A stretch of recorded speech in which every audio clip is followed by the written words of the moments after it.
Hello guys! Hello Sagittarius! Welcome dito sa aking channel, Kapalaran 888. Welcome!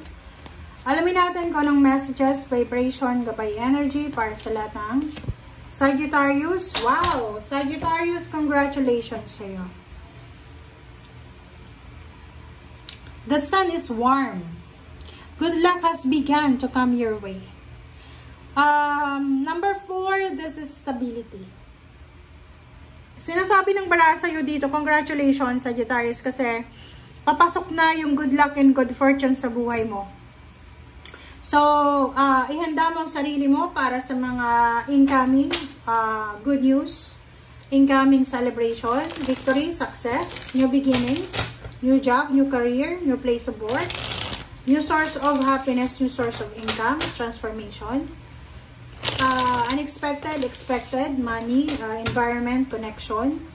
Ihanda mo ang sarili mo. Maybe there's a inheritance or family affair, family dynamics.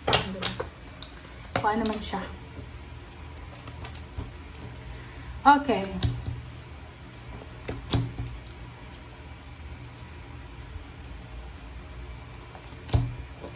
Sagittarius, 10 of air, 8 of earth, strength, 8 of air. Ang dami mong 8. Diba? Tatlo. 888. Wow! Good luck, good fortune. Material, emotional, fulfillment. Sobrang lucky. Okay, so dito sa 10 of air, sinasabi sa'yo dito, Sagittarius, na mayroong endings and new beginnings. Recovery and freedom, about emotion, about money, dito sa pera na to, so trabaho. So sinasabi ng bara sa'yo, kung makikita mo, tingnan mo, okay, i-analyze mo yung mga baraha mo, turuan kita. Yung 10 of air mo dito, sinasabi na matatapos na or tapos na kung ano man itong 8 of air mo. Pagdududa sa sarili, confusion, financial scarcity, stagnation, obstacles, challenges, delays, mga disruption, or kung ano man siya. And you will recover from losses, from pain, heartaches, health problems. You will get the freedom to choose, option and choices, may freedom ka na. And sinasabi ng barasay dito, maybe mayroong mga Sagittarius na magbabalik eskwela, may training, may magtatrabaho, nakafocus lang sa trabaho, may bagong business, may magta-travel sila.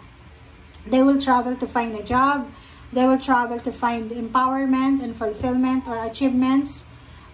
May magta-travel papunta sa ibang bansa. Okay? Travel papunta sa ibang bansa. Sinasabi ng bara sa'yo dito na ipagpatuloy mo lang kung gaano ka kasipag, kung gaano ka kadeterminado, ipagpatuloy mo kung gaano ka kagaling makisama, or lahat ng mga good qualities mo doon sa lugar kung saan ka papunta, ipagpatuloy mo. Kasi parang sinasabi sa'yo dito na may swerte, may good luck and good fortune na papasok sa buhay mo. So, kumbaga, nakatadhana to na mangyari sa'yo. Okay? Makaka-recover ka sa kung ano man na nawala sa'yo. Maybe pera, trabaho, negosyo, relationship. And, halimbawa, bagong trabaho ito na papasukin mo, you need to be very strict dito. Hindi na yung absent ang absent. Hindi na yung tambay ng tambay. Parang gano'n. So, you need to be very hardworking siya. Okay? Ay, kita ko sa'yo dito, Sagittarius, no, napakaganda ng baraha mo eh. Ang future mo ay nagsasabi na mababalanse mo yung pera mo. Diba? Ang daming pera. Puro pera ito, oh. Ang daming blessings na parating. Diba? Good news, financial news, na posibleng darating. So, nakikita ko sir dito, relocation siya. So, possible na magre-relocate ka, kasama ang iyong pamilya, like your wife, your husband, your kids, or yung parents mo. And nakikita ko sir dito na sa lugar kung saan kayo lilipat, sobrang prosperous and abundant yung lugar na yan. Diba? Pwedeng international or pwedeng nasa Pilipinas lang.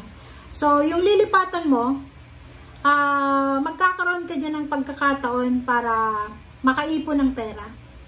Kumbaga, kung saan ka man lilipat, sinasabi ng baraha sa'yo na ibibigay sa'yo ng universe yung pagkakataon para makapag-ipon ng pera. Eto naman, sinasabi ng baraha sa'yo na meron ditong mga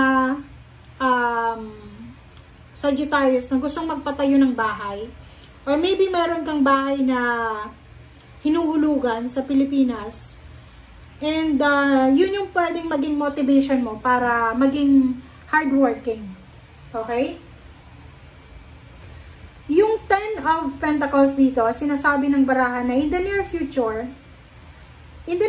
ha, hindi naman sinasabi na ngayon mismo to, posible ka, Sagittarius, na makatanggap ng lump sum of money. Maybe inheritance, or maybe investment, or maybe yung lump sum of money dyan is from back pay, or pwedeng makakautang ka sa bangko, or pwedeng pwedeng may magpautang sa'yo na malaking halagang pera.